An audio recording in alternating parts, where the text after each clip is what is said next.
Hey there, everyone. Welcome to A Slice of Life with Kellie and Jon. Today we have a guest who is a longtime friend of Jon's, correct? Georgia Durante. Yep. Jon, do you want to tell us about your friendship? Sure. Georgia and I met probably somewhere in the early 2000s, again, when I was back living in LA, and again, back when I was in one of those writers' groups. And the guy who ran it said, "You got to meet this woman. She wrote this book.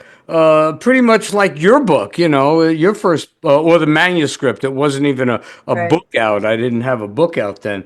And Georgia had written a book that obviously was published, did quite well, called The Company She Keeps. And it was all about her life of growing up in the Rochester area, if I remember correctly, Rochester, New Yeah. York, Yeah. where she was involved in a group of Italians of an interesting background, and she told her story. But what really made Georgia well known to Americans is, if you recall, I guess it was back in the '70s, Georgia, the Kodak? yeah, the Kodak Yeah.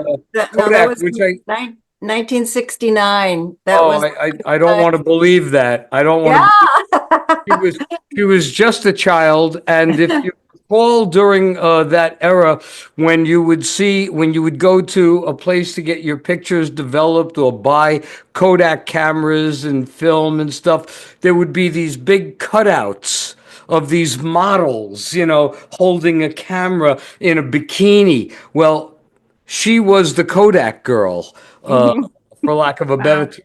But I'll let her tell her own story. So Georgia and I became friends. As a matter of fact, in an earlier episode, I talked about when I was asked to be a speaker at at MobCon in Vegas a decade or so ago. Oh gosh, yeah. I remember Georgia was that. also one of them. She was on the panel there with me, Oh, and one of the speakers. So it was great to have her there. But I had already known her for several years prior to that. So, Georgia, it's wonderful to have you on the show, and thank you for being a guest. You certainly do have a story to tell, because not only was she the stunt girl, she'll also tell you about how she also became and then operated one of a stunt driver, and operated one of the big stunt companies for car companies in the LA region, and then also somewhere down the line, I think for abused women. Also, didn't you get involved with that? There's a lot about Yeah. abusive in my Well, I'll books. shut up, and why don't you tell us about you? All right. Well, okay, so I grew up in Rochester, New York, and I started modeling for Kodak when I was 12. And also when I was 12 or 13, I was in a restaurant called Skinny's, and I was there with my girlfriend sitting at the counter having French fries and a Coke. And these two guys in their 20s came up to us and started hitting on us very crudely. And this guy sitting in a booth by himself was watching this take place, and he got up and he took these two guys outside and beat the living hell out of them. good. And, Good. and he came back in and he introduced himself, and his name was Sammy G. He was a young guy working his way up in the mob at that time, but he became the man in Rochester. So he kind of watched me grow up, and I would get into these clubs. You had to be 18 to drink back then, but I'd be getting in at 16, and he knew my age, and he would let me to come in, and just watched over me that nobody was going to take advantage of me. And anyway, then at 17, I was a virgin and I got raped by my brother-in-law. Ah, Uh, Sammy oh, wanted to have my brother-in-law taken care of. I held a man's life on the tip of my tongue. All I had to do was say, do it, and it would have been done, wow. not take somebody's life. So, anyway, I moved to New York City right after I graduated with two of my girlfriends that were models. And the first night there, we end up meeting the same kind of guys I just left in Rochester, right? And they take us into this after hour club, and um, we ended up bartending there just for fun, you know. And one night, this guy comes in. I just set a drink down in front of him, and he pulled out a gun and he shot the guy next to him. Guy fell to the floor. Everybody scattered. And I was dating the owner at the time, and he threw me the car keys. He says, Georgie girl, get the car, bring it up. That was my name, Georgie girl back then. And so I got the car. They got him down 2 flights of stairs. They threw him in the back seat. And now I get him to Bellevue Hospital in record time. I would see a cop and I just knew. I mean, I was young, but I was 17. Um, and and I just knew I had to slow down, you know. I mean, I knew the rules. So we got to the hospital. They dragged his body out of the car, left him on the sidewalk in front of the emergency, beeped the horn, and took off. All they talked about was, man, Georgie girl, could you drive a car? You know? It was less whether the guy lived or died, which he did live, but they ended up killing him a couple months later. Oh my goodness. This could be one of all my favorite shows that we've done. Oh my God. So keep going. Anyway, you know, for months, that's all they talked about. We'd walk into a bar, somebody give me a high five. And so I went back to Rochester for a weekend. At that time, you could fly standby for $10. And I'm just landing in Rochester, and the pilot comes over the loudspeaker and he says, "We are now landing in Rochester. Please set back your watches 100 years." You know? Oh, funny. So I run into Sammy, and Sammy says, "Georgia, you got to do me a favor." And I said, "Sure, Sammy. What do you want me to do?" He said, I need you to deliver a message for me. He said, "If anybody finds out about this, they're going to find my body in the Genesee River." He says, "Nobody can know about this." I said, "Okay, you know." The next day he shows up with a sealed envelope and hands me the envelope, and I fly back to New York. And then there's this black limousine waiting for me. And I get in and they drive me into Brooklyn. And we go into this restaurant, and I'm being guided into this back room where there's 4 guys sitting. And I'm introduced as Georgie girl. And this one guy raised his eyebrow like he had heard my name before, or must have heard the story. And anyway, I handed him the envelope, and he opens it and he looks at me and he says, "You tell Mr. Gingello he's going to have to meet with me in person." I said, "Hey, I'm just The delivery girl. Messenger. Yeah. in there, right?" So anyway, now I'm being escorted out of the restaurant. And mind you, I'm 17, okay? And the guy says to me, "The old man really liked you." And I said, "Which old man?" They were all old, you know, right? Well, it turned out it was Carlo Gambino. And he must have figured if Sammy could trust me, and I still to this day, I have no idea what was in that message, but if I could be trusted with that message, they knew I could drive because they heard the stories. And I was appearing on covers of magazines. It's like, who is ever going to suspect me? I was the perfect person for them to use, right? So it started out with me picking up packages and delivering them to different places, and it seemed like I was always delivering big boxes to these 2 guys in suits at LA, LA, no, the AFK. airport. And I never asked questions. I didn't know what was in those boxes, but it turns out later I found out they were actually the CIA, and there were millions of dollars in these boxes, and they were actually delivering the money to foreign countries for the mob, right? Oh my gosh. I know. I was getting in pretty deep. Then it graduated to what they called pickups. And what I assumed was they were, you know, beating up these guys for the VIG or whatever, and I'd wait around the corner for them.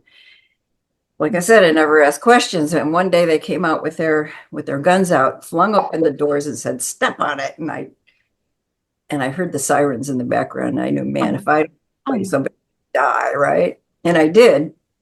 And then they wanted to use me all the time. And you don't say no to these guys often. So anyway, that's my story. they can do it. Yeah. So that was my excursion with the With the mob. boys, yeah, yeah. Weren't you afraid of getting arrested or something? Or were you Sure. too naive to even know like that Well, you could? after that one incident, when I realized what they were doing, they were robbing places, but I didn't know that at the time.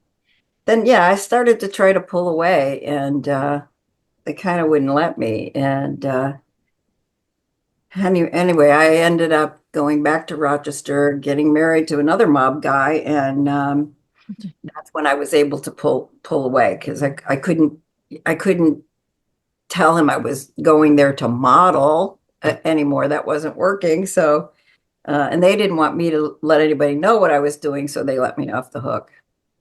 Wow. Interesting. Yeah, yeah. So, okay, so then years later, obviously, after your marriage and stuff, and a couple of kids, if I remember correctly, then you moved to L.A. Well, I came to LA because a mob war had broken out and they were killing anybody who knew anything. And obviously Oh I my gosh. knew, Too right? much. Yeah. So I came out here running from the mob, running from my husband who wanted to kill me because I wanted to leave him. The FBI, So when I got here, I mean, I had $7 in my pocket. And I had no idea where I was. I saw the Hollywood sign, but I said, "Oh, I'm in Hollywood." Okay. Wow. But I found a friend of mine that I used to model with in New York, and he had a little studio apartment in Brentwood, and he let me stay there. And I'm trying to figure out what I'm going to do. And I'm watching TV every day, and every time there was a commercial, it seemed like it was a car commercial. And then I realized you could never see the driver. I said, that's perfect. I could do that, right? But we're going back to like this early 70s when they were putting wigs on guys. Women just weren't doing that kind of thing. So he was an actor, so he would tell me where they were shooting car commercials, and I would show up on the set, and I would just bug these directors, and they would look at me like, "Yeah, she could drive, sure." I couldn't tell them it was on my resume. Yeah. If they only knew. But I kept running into the same director, and finally he got sick of seeing me. He says, "Okay," he said, "show up on Tuesday. We'll see what you can do." So I showed up on Tuesday, and he obviously was impressed, and he started using me, and then he started telling other directors, and they started using me, and before I knew it, I was turning down work. I couldn't do it all. Wow. Geez, if I could just clone myself, I could be a millionaire, right? That's what I did. I went after good-looking women who could drive. Of course, I had to bring men on as well. And I brought in like, top guys like Bobby Unser Jr. and Dar Robinson, who was a great stuntman. Um, Trained them all in precision and, came out of the gate, with great people, and the company took off. And Oh my gosh. yeah, I mean, my story is when I first got here, I lived in my car. Now I live in a 5,000 square foot home, and so it's a inspirational story, that Mhm. people can climb out of that hole. Well, Yeah. well, then something did happen that changed with your car driving experience. Yes. Well, I was driving do you remember the Bugle Boy jeans commercials? Bugle Boy I jeans. remember Bugle Boy jeans. I couldn't be specific about a commercial. Yeah. Well, if you remember the Bugle Boy jeans, it means you're as old as I am anyway. So whether if you remember the commercials or not. But anyway, I was doubling this woman who, had long dark hair. So I had this, thick black wig on. And the commercial is that the girl drives up to this guy in a Jeep, and she's in a Ferrari, which is me. And it's a 75 Dino Ferrari, very rare. And then she says, "Excuse me, are those Bugle Boy jeans you're wearing?" Okay, okay, okay. Yeah, yeah, yeah. And he says, "Why, yes, they are." And she does a 180 and goes the other way. Well, when I did the 180, the back tire caught the soft shoulder and flipped the car over this embankment. And it Oh was my gosh. heading a 300-foot drop off into the ocean. With The you whole, in it? Yeah. You're in the And car. Oh my gosh.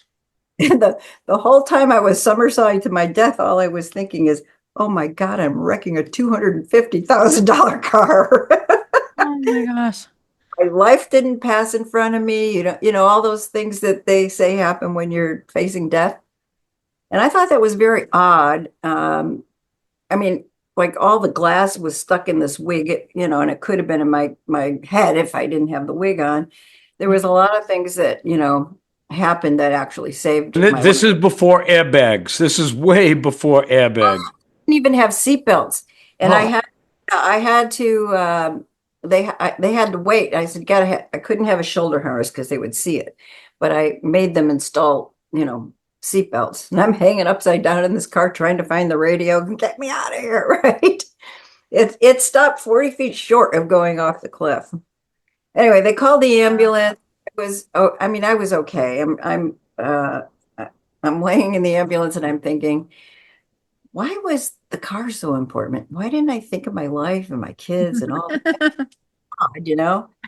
So when I got home, I went to see a therapist, and the therapist suggested that I get a journal and write in it for 20 minutes a day, whatever came to my mind. And so I started doing that, and I had never analyzed my life before. And I'm writing, and it's like I'm discovering things about myself that I had hidden for so long. And anyway, I had like about 40 pages of this really raw journal, and started adding dialogue, and I said, this is turning into a book, but I didn't think I could write. So I called Cindy Sheldon, who is a friend of mine. I said, Cindy, I think I'm writing a book. I said, but I don't know how to write. I said, can you suggest a ghostwriter?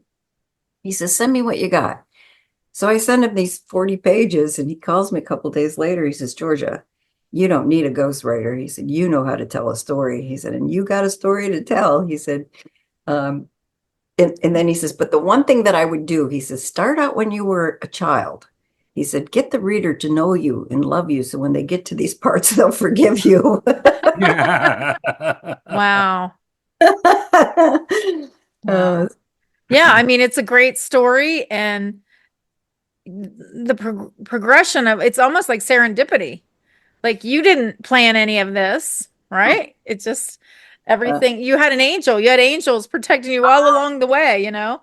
really did. And I always think about that as God really watched over me, because I mean I've been in positions with, like my ex-husband, he put a gun to my head with one bullet in it and pulled the trigger twice. Oh my He God. got out of a two-story building by my ankles because I threatened to leave. I mean, I've been in such situations that I should have been dead many times. Yeah, one of those would have been traumatic for somebody, but look at you, oh happy and survived it all and living in your nice house. Good for you. Yeah, way to overcome obstacles, I'll tell you. Yeah, that's amazing. Nice thing Wow. is I didn't realize when I was writing the book, I was just talking about all these traumatic things that had happened to me. But what was really resonating with women was they were people that were in that position, and they didn't know how to get out. They were seeing themselves on the pages, and realizing that if I could do it with what I was up against, they could do it too. And I did this one radio show when the book first came out, and they had my book there, and I got an email from this woman whose her name was Nicole, and she said that she had picked up the book. She worked at the station. She said, and she read it, and she said, I was going to kill myself this weekend. She said, but after reading your story, she said, if you could do it, I could do it, right? And it just gave me the chills that I actually saved someone's life. Yeah. And then she signed her name with a small N. I said, the first thing you have to do is capitalize your name, and then you're going to get some self-esteem, right? Yeah. And I had one of my drivers, I had a brother-in-law that killed his wife, his four children, and then he killed himself. And I remember being in that cemetery looking at these six caskets and thinking I could be in that same situation. And but I write about that in the book. And my one of my drivers who lived in Colorado, he was out on a job and he met this girl from Ohio, and they were talking on the phone, and he had just read that part in my book. And he called me and he said that he this girl, they were talking on the phone, and all of a sudden he hears this banging on the door, and she said, "Oh my God, that's my ex-husband. I'll call you back." And she hangs up the phone. So he waited and waited, and he got nervous. He called her. There's no answer. So he called the police in her town, and he still didn't hear anything all night long. The next morning, the police called him and they said, "Are you the gentleman that called us last night?" And he says, "Yes. What happened?" He says, "Well, we just want you to know that you saved this woman's life." He said, "When we got there, he had stabbed her 7 times. They kicked open the door and they got her to the hospital, and she's alive." And he said, "I didn't save her life. The company she keeps saved her life. Because if I hadn't read that in her book, I would have never made that call. I mean, he had never been Wow. around that kind of Right. a his life, so he just didn't realize how those things can happen." Wow. Yeah. Not John, but there are some people, women too, women and men who get so possessive with a mate, a partner, boyfriend, girlfriend, and they just can't let them go. And that's Yeah. just like, if somebody doesn't want to be with you, why would you even want to be with them? Why Because would you it's a want to? matter of, I'm not saying every time, but because some people can't accept the fact that that Rejection. person doesn't want to be with them. Or, Possession. listen, Yeah. there you go. Yeah. Well, it's There you ego. go. It boils down to having the ego that you can't Ego has a handle the lot to do with rejection. it, without a doubt. But, it's certainly you, Yeah. you have to respect the other person. But unfortunately, there is a percentage of our society where respect doesn't exist. It's all about me, or whoever Yeah. that Yeah. person Yeah, is. like with OJ, we our birthdays were the same day, and there was a club here called Touch, and we were celebrating our birthdays there. And I go to the ladies' room, and well, Nicole was sucking on, that was her thing. She would suck on the sucker. That was her thing. And we're sitting there, and this one guy is just like staring at her, and you know what he's thinking, right? And OJ looks at him like he's gonna kill him at any second, right? So I go to the ladies' room, and then she comes in, and when she came in, I could see where she had bruises on her face that she was trying to cover up. And I said, "Nicole, is OJ beating you?" And she's, "Oh, no, no, no." She said, "I fell at the pool the other day." And it was like, I knew what was going on, and there's no way that you can tell somebody if they don't want to hear it. They have to find out on their own how to do it, how to get out of their own Mhm. situation. you know. I have so many women that were emailing me, and I'm not a psychiatrist. I don't want to tell them what they need to do. What was right for me may not be right for them. And if I tell them that and then they get killed, Yeah. it's It's just so hard to watch women waste their lives, though. Like, I've seen women that waste their youth on a man that's cheating on them or beating them, or just lost interest, or for whatever. It's like, why would you want to be with someone that doesn't want you? It's so hard for me to grasp that. Um, I had so many girlfriends. I lived in LA too, in Hollywood, and I just watched, them waste their youth, your youth, because you can't get that back. You can get away one day, but you you spent your youth wasting on someone that doesn't want you, really. financial, it's the children, it's Yeah. they have no one to help them or back them up. Um, you have to be, I mean, you have to be out of that situation for at least 6 months to be able to look back at it for what it is. But while you're in it, you don't see it for what it is. I don't know how you don't though. That's what I guess what I don't understand is how could you not understand or see when somebody's not treating you respectfully? I don't Uh-huh. know. Um, but it happens. I mean, sometimes we fall prey to a smooth talker. Because I've had a Mm. couple of those, but I've got out really fast. I was like, oh no, this isn't for me. You have no idea because you've never been in that situation, Yeah. so it's hard for you to Well, I have comprehend. been in that situation, but I've gotten out quickly. I Well, recognized it. I noticed I could, it didn't feel right. Someone that's yeah. going to treat me badly. I'm not going And to that's do it. the good about my book that I didn't know was going to happen. Women are seeing it. And the ones that are in it that don't realize they're in it, they're seeing it and they're able to get out, which, maybe this was God's way That's, of. yeah, I think that's really important because I think some women are maybe naive, maybe thinking that's the way relationships are.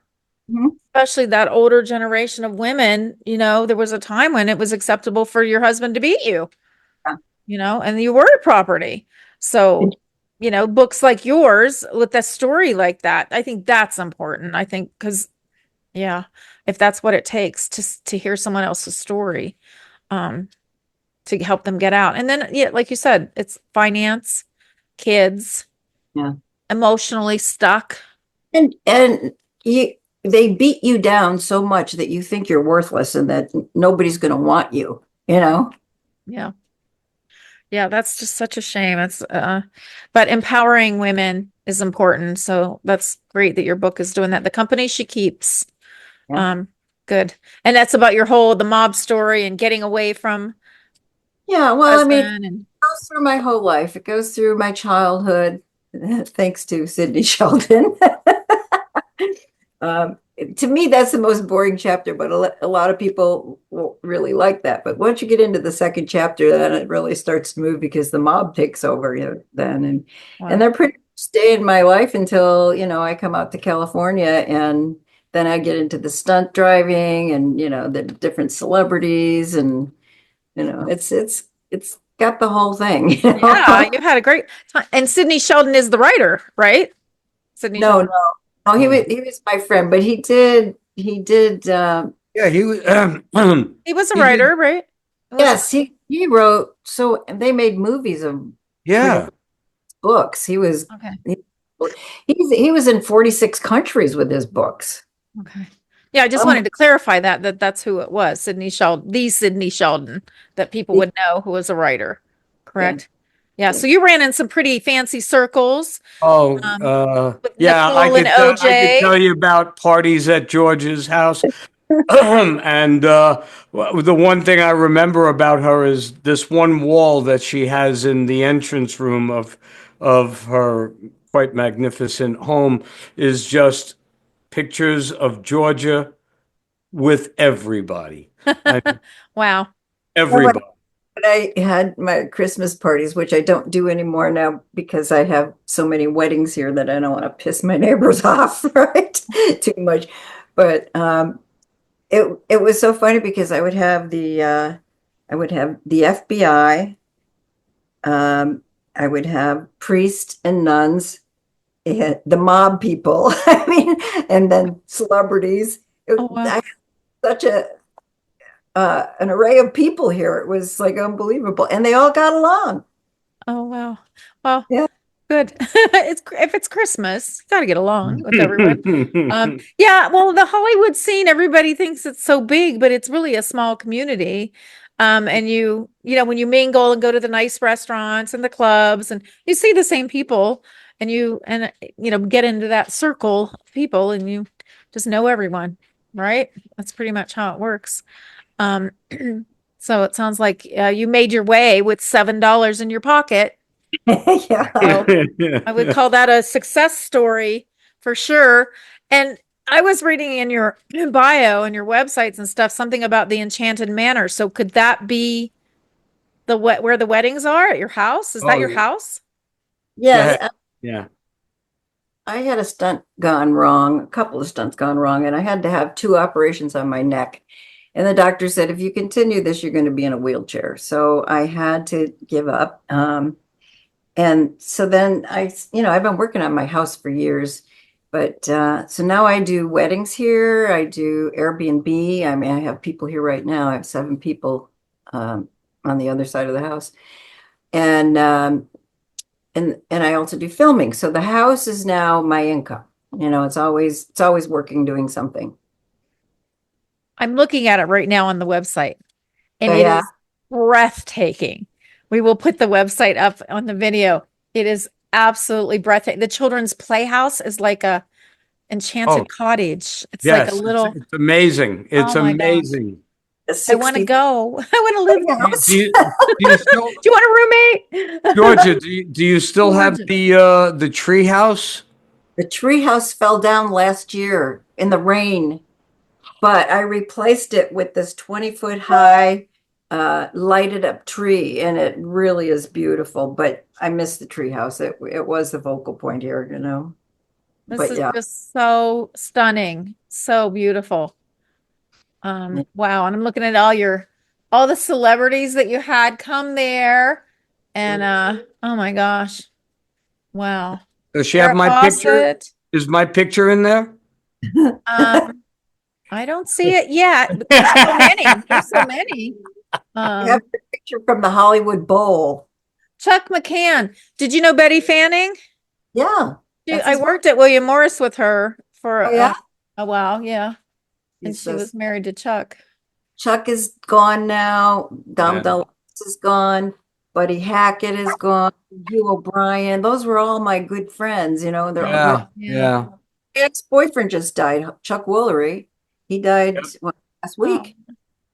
yeah. Connie Stevens, Gloria Allred, Bobby Unser Jr. Oh, people are just going to have to check this out. But the biggest thing is the house is just so stunning. Gene Simmons, Yeah. Kiss. Wow. You did know everybody. Yeah, Goodness yeah, me. I mean, the page just goes on, and it's all the pictures that you were talking about, probably, John, of all the people, all the friends that she had that are famous celebrities in Hollywood. But the house, people are going to have to see this house. It's just so gorgeous. And yeah. you did, like, you kind of just a little bit at a time said, oh, I would Yeah. like some lighting over here and this over Oh, the here. And you lighting. kind of made it. I have this lighting. It's called vapor lights, and these guys were from Texas. They flew in to do it. And they were like monkeys. They got so high up in the trees. But these lights, it takes 5 minutes for them to warm up, and they're 300 watts per bulb. And it's not a bright light. When it goes through the branches, it looks like all this dappled moonlight, like you're walking in the moonlight. And it really just sets everything off. It's so beautiful. So beautiful. Yeah, and I'm always doing something. Wow. Well, I think it's paid off. You've got a talent there with that too, because Yeah. it's enchanting. It's like a fairy tale. Looks like a fairy tale when you look at these Hansel pictures. and Gretel house, yeah. Yep. Gorgeous. Wow. Wanted So, people to feel like they could walk into my house and put their feet up on the coffee table. Just I wanted it to be warm and comfy, not glitzy and I think I I accomplished. Yeah. I'd walk around looking for the elves and fairies because it just is so fairy tale-ish. At least the outside. I'm not seeing the inside, but it's just so gorgeous and fun and fantasy and enchanting. I Yeah. love it. So wow, awesome, awesome, and that's nice that now. So you rent it out for parties and weddings. Do weddings, birthday parties, graduations, baby showers, whatever. I've used it for a book reading. Wow, Mhm. gorgeous. Wow. Yeah. The rental, I mean, I rent half the house. I can close my section off to it. And I do a lot of vacation people are VRBO and Mhm. Airbnb. And the filming, it's doing something all the time. So how do people find you? Do you have an Uh, agency or something? I'm on Airbnb and I'm Okay. on VRBO, and they can go to my website as well, which is, what is it? Enchanted Manor Events, Yep. or EnchantedManorEvents.com. yeah. Okay. Or what is it? The other one is for the vacation, is the Enchanted Manor Vacation Rental. Okay. Yeah. Okay. Yeah, we'll put these websites up on the video so people can see them. And Very John, nice. uh, I, I think I told you, I'm not sure.